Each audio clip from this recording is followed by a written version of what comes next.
Hey everybody, what's up? KillJoy Jake here, and instead of having friends, I have horror movies. I'm about to talk about my non-spoiler review of Spiral from the Book of Saw. Now before I get into this, I'm gonna need y'all to like this video and subscribe for more horror content. Please consider supporting me on Patreon as well. It really helps this channel grow, and you can always change your mind later. The link for that will be in the description below. Alrighty, now let's get into it. What's your favorite scary movie?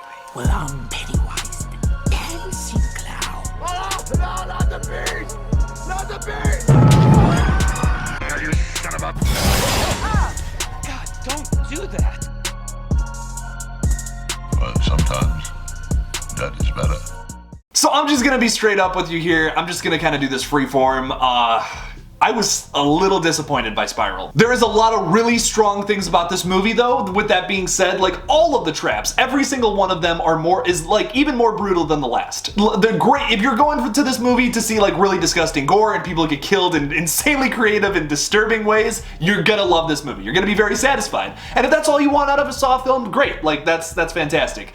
Me personally, I love when there are a handful of Saw movies, like literally only 3 of them, that have a great twist ending at the end of the film. No one was fooled by this twist at all. If you brought your 5-year-old kid to this thing, he would have saw it coming from a mile away. I mean, I don't recommend that. There's a lot of disturbing imagery in this. Don't take your kids to this movie. But like, if you did, they would figure it out. Maybe your 4-year-olds might get tricked by it, but like 5 or 6-year-olds, they'll figure this shit out in like a couple of minutes. I'm not gonna say who the killer was because this is a non-spoiler review. I can't wait to talk about it though in the spoiler review, let me tell you, because I have some problems with whoever he or she is. Oh my god. I mean, like, you could have chose anyone else to be it. Like, it's just like, this has been done so many times. Honestly, they might have done this in another Saw movie. It's just like, right now, this is my immediate thoughts right after the movie, so nothing's coming to mind. But, god, it's just like, I'm watching this movie and I'm like, yeah, I've seen this before. Oh, this happened? Yeah, okay, obviously, cool. I knew that was gonna happen. Like, I was not surprised by this movie at all. And these movies are usually so good at blowing your mind like that. It's like an added bonus to all the disgusting gore you've already seen. It's like, boom, twist ending that's really good. No satisfaction whatsoever at the end of this film. It totally falls apart by the end of the movie. I was pretty disappointed, honestly. The characters are great though. Like, I have very mixed feelings about the film because Chris Rock and Sam Jackson, both fantastic. They both give really good performances and they're both actually really funny throughout this movie, which is like surprising for a Saw film. I thought that was actually the biggest plus of the entire film for me. You added just little dashes of humor throughout the film. That's a big plus. I love movies that are like a stew. You have like a whole bunch of different things coming together into this one like new thing that is. So like this film is like, you got comedy, you got gore, you got just a plot line that isn't that great. If you would have had that piece of the puzzle, this would have been an epic movie, but it just did not, unfortunately. I keep coming back to that. I'm really trying not to focus on the negatives. That was like the biggest like upset to me. That was, out of all the good, I'm trying not to focus on the one negative thing I didn't like about it, but there's this really hilarious scene right towards the opening when you meet Chris Rock's character. He goes on this rant about something, and I'm not gonna spoil it because it's actually really hilarious.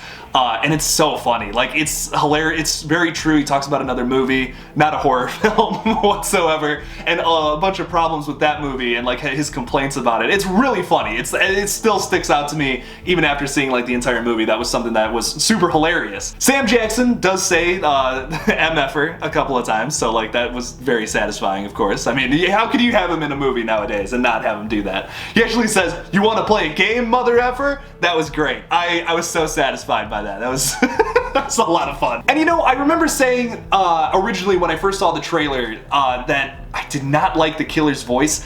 It's grown on me a little bit. Like, seeing this movie and hearing like that distorted voice, it's not like the low pitch, "I want to play a game" anymore. It's like, "I want to play a game." And it sounds a little lame like how I'm doing it there, but like in the movie it's actually quite disturbing. I'm really bad at keeping things not spoiler, man. This is difficult. It does dive a little bit into social commentary about like crooked cops and stuff, which I know like some people probably won't like, but like I really enjoyed that. Actually, I thought it was some good, like very subtle social commentary, not too preachy ever. So that was done really well actually, opposed to a lot of the other movies that have come out that have had some strong social commentary about like current events and shit.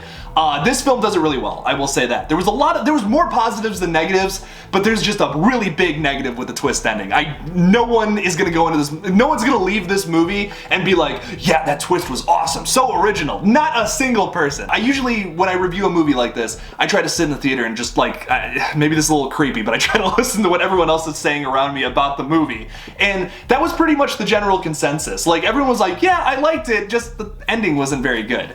And I think that's how, overall, like, people are gonna feel about this film. I really don't think I can talk any more about it without spoiling stuff. Like, I don't want to tell you about the other traps because, like, I don't want to spoil that. For some people, like, that's, like, one of the big surprises. And, like, I'm glad that only one of them was spoiled from that one clip I shared on my channel. Because, man, there are some other traps in this movie that are really disturbing and great, and I really enjoy. Sometimes some of the Saw traps are like, okay, like, that was cool, but I just saw some dude get like cut in half by a pendulum. This is not better than that. Like, this movie does a really good job at not giving you the craziest trap right at the get-go. Like, it actually builds on top of every single one. Although, that first one with the tongue, that's pretty messed up. Yeah, that's not a spoiler, by the way. Don't get mad at me. That clip was shared on YouTube already. That's my non-spoiler review. I really don't think I can talk any more about this without spoiling stuff. I'm getting very close to spoiler territory. I will be posting on Sunday my video, a versus video of the original Saw versus Spiral.